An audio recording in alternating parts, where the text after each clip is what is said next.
cool little 60 piece. That's only the neck though. Last night a bitch nigga shot a real nigga, but we don't make no diss records, we just deal with it. Plus I be going through a lot, I never talk about it, and they using nigga songs in court, so I can't talk about it. Rap niggas think I'm dumb, like I don't see the play. I let them think they got the ups, then get them out the way. On FaceTime, my brother telling me he shot my mama, telling me to chill, but I know he seen that nigga face.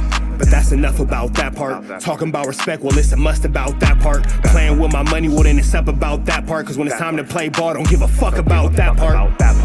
They know I'm that nigga when they see me. Her man crush been a hater and her little brother won't beat me. Her friend been on my dick since I was passing out CDs. Her baby daddy a mark and her boyfriend probably a weenie.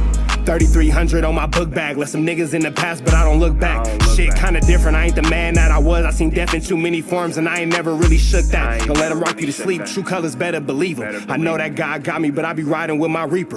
Praying with my kids and even then I got my heater. And I be stepping so hard, this hoes in $1,000 sneakers. Take your bitch when I meet her and you ain't seen her in about 3 days. Knew I was a threat, I passed that stick like a relay. Spin it back to back, it's like a motherfucking replay. Turn your son into a bitch when I shoot, I think I'm D-Wade. Told him I'm a savage, if I want it, I'ma have it. Playing with my lettuce, cook your head like a cabbage. Tell them that I'm rich and I'm solid, that's the advantage. Bitch, bad kids, fresh little nigga, you can't stand it. Tell them big checks, yardsticks, not a ruler. All I smoke is ops and I don't never smoke a hookah. Looking for a blessing that's worth of Jesus and Judas. Tell them niggas game 6, my whole team full of shooters. I slide on a nigga like a motherfucking flip-flop. Pressure on your homie and I promise he a flip-flop. Talking that wooty-woo, something. I know the police listen, so I ain't really saying nothing. I know these niggas envy, they can't manage how they feel. Jealousy's for bitches, you niggas pussy for real. A nigga get the drop and he happen to shoot. First we heal up and get back, we ain't going on the shirt, I swear to God, nigga. That woo-woo, something. I know the police listening, so I ain't saying nothing. Talking that woo-woo, something. Nigga cock back and aim and leave you bleeding where you running, swear to God, nigga. Who that told him that though? Because his statement is Wack. God damn, Triple Because been 3 obviously years. you ain't going to court because you was going to court. Triple Every time you go to court, they gonna let us know you going to court. So I can't go to court for immigration if I got an open gun what case. about Fool. the gun case, bull? I can't go to court for immigration if I got They an will open give gun you case. your gang. time. And I just want to say this to y'all. When they raided my houses and my property, they was asking about Wack. Wack, loose cannon, 600, and this internet stuff. WACK100's been out here yelling for years, but now a leaked tape just flipped everything upside down. What's the deal, y'all? We're Sharper tapping in 10 and Trap News Network. Back in the same, like cook cracking the same here at 10 and Trap News Network. It's like good news you use. I get all the Gito. You ain't finna get nobody. Call the Gito big dog. Tap in with the tap in to make sure you're in fact tapped in with that good tap in. Hit that like, hit that comment, hit that good subscribe button for everything we got going on here at 10 and Trap News Network. News you can use, some knowledge you ain't finna get nobody's college. Tap in with the tap in to make sure you're in fact tapped in with that good tap in with everything we got going on here at 10 and Trap News Network. We finna jump into this content, but before we do, hit the like, hit the comment, hit the good subscribe button. You feel me, man? 21 Savage just came through with a leaked tape that's finna get everybody talking in these streets about Rat Run Runner being a snitch that we know he is. Big lion, flu, flam, and tattletale. We finna jump into this content, but no further ado, don't, man. Let's get into it. Let's go. And the one who allegedly dropped it? None other than 21 Savage. People are digging up that 2005 case. Now folks are wondering, was Wack really working both sides this whole time? Imagine that. A dude loud on the mic always calling folks rats. Then boom. Wack who that told him that though? Because his statement is Wack. A little flash of a badge peeks out his past. That one moment might have blown up everything. And it's not even about what's in the tape. That's wild, but the real heat, who might have dropped it? Word is, it wasn't some random leak. People say 21 Savage let that thing out himself. Not by accident, not by chance. Like he'd been holding on to it, waiting for the right... Wait, 21 Savage didn't leak the video of the badge. Wack was on live with Snoopy BA, and then the badge got shown by his own poor judgment and poor decision making. So there's that moment. And can you blame him? Wack's been dragging his name for years, calling him a rat, saying he made deals just to stay out of trouble, even dragging him into the YSL chaos. But 21, he kept it cool, barely responded, stayed out the mess, until now. If he really leaked that tape, that's not shade, it's strategy. After all them Clubhouse sneak disses, he snapped back without even speaking. Silent payback, straight checkmate. And when you look at the bigger picture, the pattern, it's starting to look like Wack was out here. Well, it wasn't. It's clear that we all know that 21 Savage did not in fact leak that. But It doesn't change the fact that, snitching the fact. Pointing at everybody else, just to make sure no one started looking too close at him. And this ain't even the first time people linked Wack to something federal. Just a few months back, Big U was facing RICO charges, and things got real shady real fast. Right before Big U turned himself in, he dropped a video where he straight up accused WACK100 of working with the FBI. That's not hearsay, that's a direct call out on camera. Now here's where it starts to smell off. Before the RICO hit the blogs, before the arrests, before a single document was out, Wack already knew. He already knew it. How did he already know that it was on go? Unless he was snitching for show. Yeah, after you got that message, after you got the message, you hit up Big U's wife. You said, sis, 911. One sec, let me get Solo. And you gave him a heads up. What I tell him? You said, one sec, let me get Solo. He needs to leave. Bad. In caps, all caps. He needs to leave. I said so bad, right? Yeah, full bad. He hit up Big U's wife with some emergency message, talking like 911. He needs to dip. That's not a heads up. That feels like a setup with a smile. That's a snitchiana. How would Wack know about a raid before it even went down, unless he had a heads up himself? And here's the kicker. After Big U got taken in, Wack jumped online like nothing happened, trying to spin the whole story. Said Big U was the one messing around. Claimed he was using a BlackBerry to talk slick to the feds. But that move didn't land the way he thought. Instead of clearing the air, it made people stare harder. Like, if you're always the first one talking, maybe you got something to hide. I'm going through it. I said, yeah, I don't know nothing. Always the first one to know something. Always the first one to know something. About this, he said, man, y'all too tight. I see Big U's signature. I see other signatures. I'm reading it.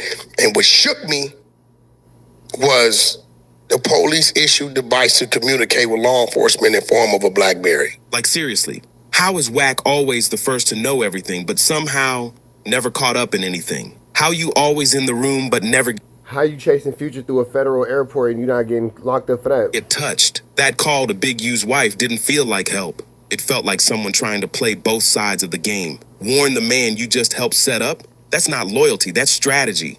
And I just want to say this to y'all. When they raided my houses and my property, they was asking about Wack.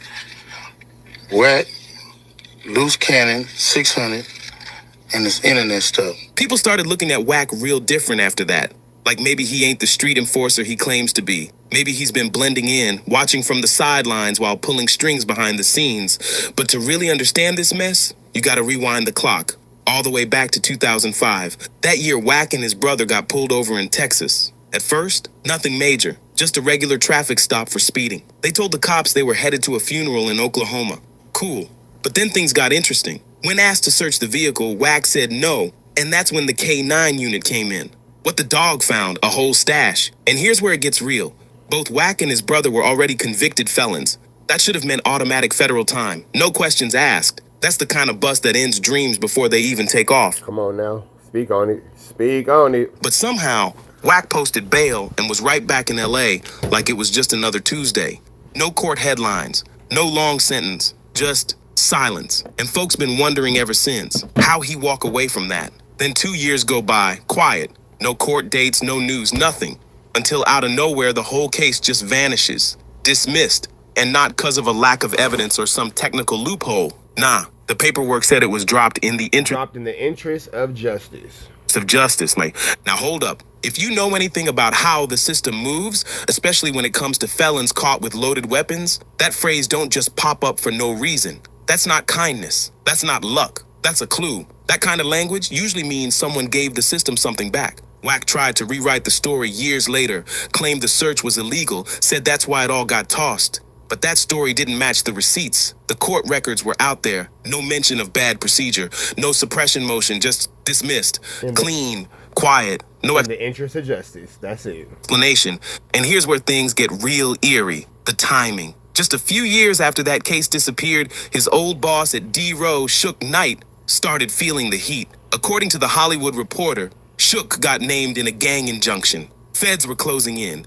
Raids, wiretaps, names flying everywhere. Shook's circle started crumbling under pressure. But guess who stayed untouched? Wack. No charges. No headlines, just sitting on the sidelines while the house burned. His name, nowhere to be found, not a single mention. Even when Shook's circle got hit hard, Wack stayed untouched. I'm gonna give you some time. I don't know, 24 hours, 12 hours, 5 hours, 6 hours, 1 hour. I don't know. I'm gonna give you some time though, Gunner, for you to go head on and confess. But then another bomb dropped. The Main Street Crips got tied to that insane How are you giving anybody time to do anything when you yourself are the biggest rap? kidnapping case. Yeah, the one connected to Shaq. It made headlines coast to coast. Deep in the transcripts, a name popped up. Back. Dude was making calls, leaving messages, moving funny. Now here's where things get weird. People been whispering for years that Back was really WACK100. And once you hear it, you can't unsee it. The timing, the connection, the code name, it all Once you hear it, you can't unhear it. Not unsee it. lines up a little too well. Fast forward to now, and Wack is everywhere, posting videos, calling people out left and right. He's been coming for Gunna, BG, Brick Baby, 21 Savage, even Jay Diggs, acting like he's the street judge, jury, and executioner, playing the role of the one-man truth patrol. But here's the thing. When you line up his past, especially that 2005 arrest, it don't match the image he's selling today. A convicted felon, caught with 3 loaded firearms in the trunk. That's not a slap on the wrist situation, that's federal heat. That's the kind of case that shuts down careers before they ever start. So how did he walk? How do you beat that case with no media circus, no drawn out trial, no nothing, just a quiet dismissal stamped in the interest of justice? That's the part people can't let go of. And now, nearly 20 years later, a leaked video shows what looks like a police ID tucked inside Wack's wallet. Just a glimpse, a quick flash. But that one frame hit like a time bomb. It brought back everything. Not just the badge, but the question. What really went down back then? What did he hand over to get a free pass like that? Cause that ain't normal. That's not how those cases end. And the fact that Wax built his whole name That is not how those cases end, bro. You built your whole name off being this reputable street dude and you got a badge. off calling other people rats, yeah, that just makes folks look even harder. There's one word WACK100 loves more than anything. Snitch. That's his go-to shot, his favorite jab. Anytime a rapper catches a case, takes a plea, or even just shows up in court, Wack's the first one on Clubhouse yelling, pointing fingers, calling them a rat. When Gunna took his deal, Wack went wild, said he had a 2-hour interrogation tape of Gunna allegedly talking to police. Even claimed he'd leak it if Gunna didn't come clean. But guess what? The tape never Whoa, that was a freaky little move. took his deal.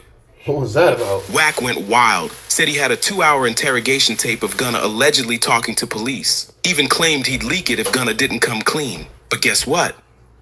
That was a freaky little move. The tape never surfaced. Not then, not now, just noise, loud talk, empty threats. He did the same thing to BG, a man who spent over a decade behind bars. Wack accused him of snitching too, said he didn't stay solid. But again, no paperwork, no proof, just words flying.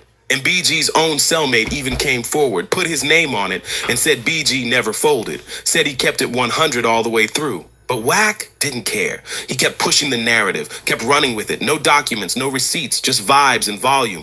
And for folks who don't look too deep, it works. He sounds like he's calling out the fake ones. Sounds like the street code matters to him. But the people who Wack is yelling so loud because he wants no one to pay attention to what we should be paying attention to his flute flambery, his skullduggery, and his larceny. actually pay attention, they started seeing through it. Because every time heat starts creeping up on him, he flips the script. Suddenly someone else is the problem. Someone else is cooperating. Someone else is being shady. It's a cycle, and it keeps the focus off his own story. And here's the real kicker. Wack records everybody. Every convo, every Clubhouse back and forth, every so-called private moment, he saves it, holds on to it. And when the time's right, he uses it. That ain't just messy. That's calculated. Real ones don't need to tape everybody they talk to. But Wack, that's his insurance policy, his backup plan, his power move. And people are finally starting to ask, why does he need all that protection? That's not how real ones operate. Nobody solid needs to record every single conversation unless you're planning to pull that audio later or pass it off to somebody who will. And now, people are starting to connect the dots. Some of the same rappers, Or unless you plan on telling. Wack brought up on Clubhouse, yeah, a few of them ended up catching charges after those wild conversations went viral. Take Loose Cannon, for example. He got on there, started talking reckless, saying way too much, And next thing you know, he's wrapped up in legal trouble. So now the question is on the table. Was Wack setting people up? Was he creating viral sound bites so the prosecutors didn't even have to dig? Just press play and let the clip speak for... I've been saying that from day one, that he was doing his debriefings all over the internet. The way he stirs up drama, it's almost like a formula. He lures folks into loud arguments, plays innocent, then somehow those same convos get clipped, remixed, and spread across social media like wildfire. And when the timing benefits him, boom, something leaks. Every single time, nothing is confirmed. But the pattern? It's getting way too familiar to brush off. You can't keep calling it coincidence when it happens this many times. It can't be called coincidental when it happens over and over and over and over and over and over and over again. Can't be coincidental. A coincidence is a happenstance. This has become a habit. This has become something that is, this is just how you get down. You start to see the rhythm, the setup, the trigger, the fallout. And Wack, he's always sitting just far enough back to stay clean, but close enough to keep control. That leaked wiretap video may have been the spark that set everything off. But this storm didn't start overnight. It's been brewing for years. From that 2005 case that mysteriously disappeared, to him knowing about the RICO before it even hit the headlines. From the badge flash in his wallet to the way he always has someone recorded, on cue, ready to drop. It's not just one moment. It's the pattern that's got everybody talking now. This ain't just messy. It feels planned, calculated even. And the deeper people go into the timeline, the more it starts to look like Wack's been hiding in plain sight this whole time.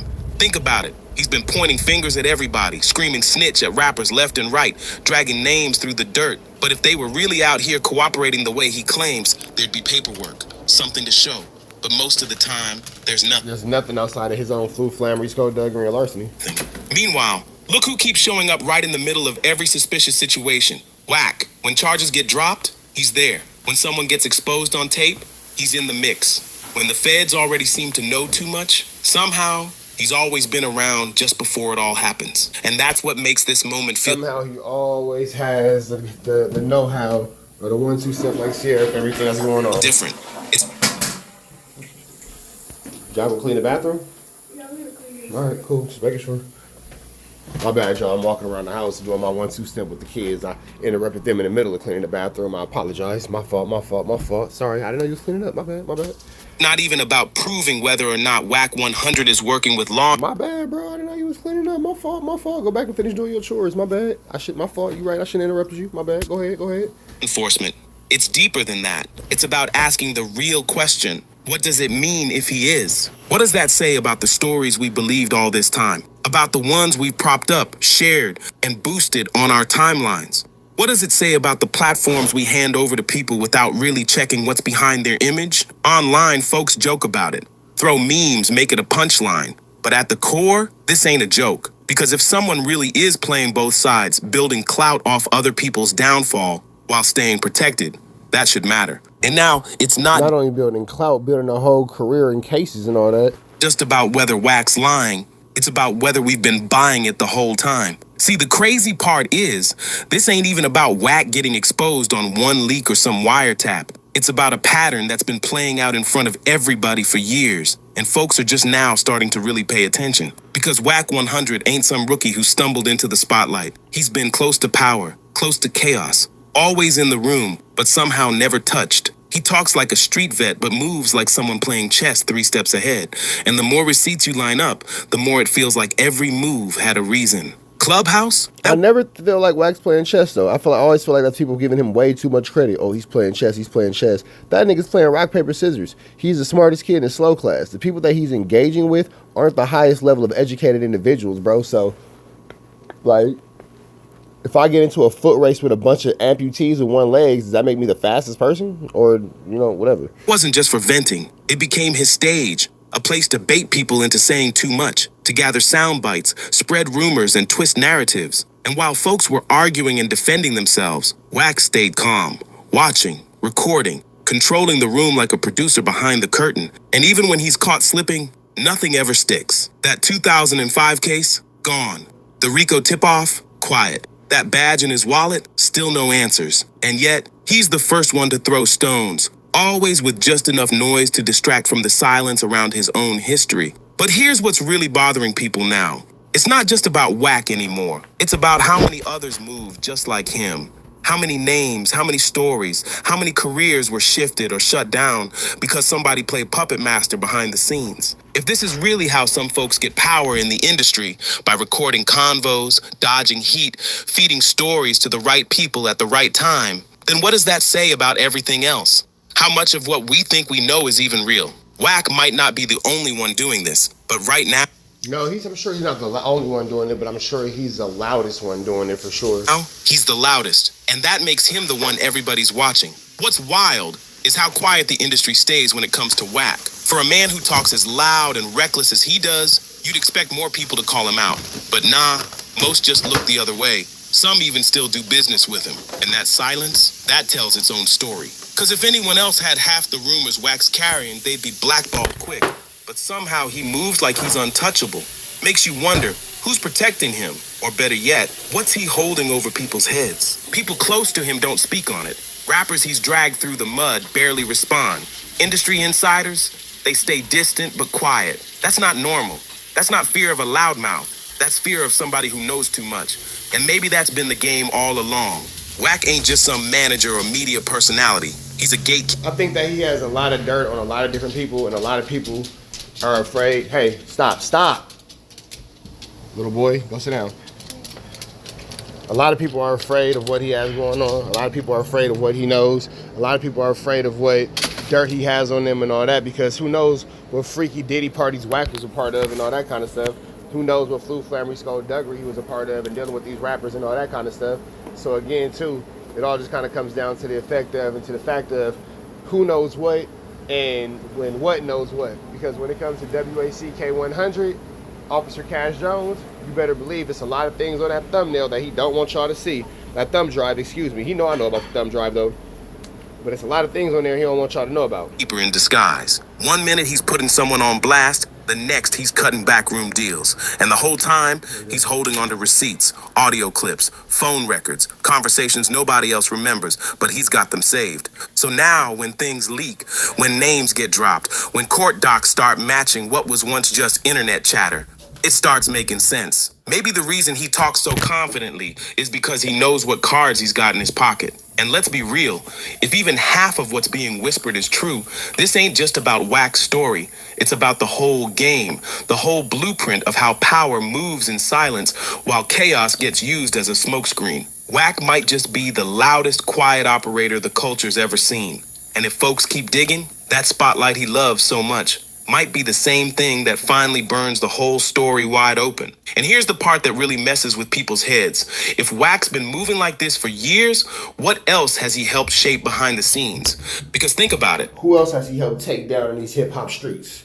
All the viral beefs, all the out-of-nowhere leaks, all the sudden arrests that lined up just a little too perfectly with who he was beefing with. It's like watching someone pull strings from the shadows, then jump in front of the camera to pretend they're just reacting like everyone else, except they're not. He's always ahead of the headlines, always the first to predict what's coming. And once you see that pattern, you start looking at every past controversy sideways. Was that really an accident? Or was someone setting the stage the whole time? And what about the people who've disappeared? Artists who vanished after crossing him. People who suddenly stopped speaking up after getting on the wrong side of a Clubhouse rant. It's too many for it to be random. And the worst part? No one says a word. Because once folks started realizing Wack might have no one says a word. Archives of private convos, of secrets, of power plays, suddenly everybody got quiet. That kind of silence don't come from fear of getting clowned online. That's a different kind of fear. That's the type of fear that comes from not knowing what someone has on you. So now, every time Wack speaks, every time he drops a name or threatens a leak, it lands different. It's not just drama, it's leverage. He's not exposing people, he's controlling the narrative. And if even a piece of this has been strategic, then it means we've been watching a script play out while thinking it was real life. And maybe that's the game. Maybe the loudest one in the room ain't loud to be heard. Maybe he's loud to drown out the sound of what he's really doing. This ain't just gossip anymore. Not when real lives, real reputations, and real careers are getting twisted behind... Not when real lies. Closed doors. If you know, you know. Behind phone calls, behind backroom whispers. And if even a piece of this story is real, then the game ain't just been rigged, it's been compromised. Wack spent years painting himself as the one keeping it real. The one calling out the fakes, the one standing on code. But now, folks are staring back, watching closer, and asking the one question nobody dared to say out loud until now. Was the loudest voice in the room wired from the start? Because if that's the truth, if this man's been operating with protection, leaking what he chooses, recording who he wants, and moving untouched through federal level heat, then this entire culture's been manipulated from the inside. Beefs weren't just personal, they were tactical. Exposures weren't random, they were staged. And some of the biggest headlines we've followed for years might have all started with a quiet voice behind the curtain saying, "Push record." And the scariest part? He's not hiding. He's not laying low. He's still out here talking, still posting, still throwing shots, like he knows nothing's gonna touch him, like he's got one more card to play. And maybe, just maybe, whatever he says next might be the final spark that blows this entire thing wide open. So stay locked in, because if this unraveling keeps going the way it is, what started as whispers in the comment section might turn into the biggest industry shakeup we've seen in years. This ain't over. Not even close. Subscribe and stay tuned, because when the next piece drops, you already know. We're going to break it all the way down. All right, man, we up out to the next one. Y'all know the deal. Y'all know the deal. Y'all know the deal. It's red dots to the left. Y'all know the rest. Free Avenue Angel till he's free. We gone. We gone.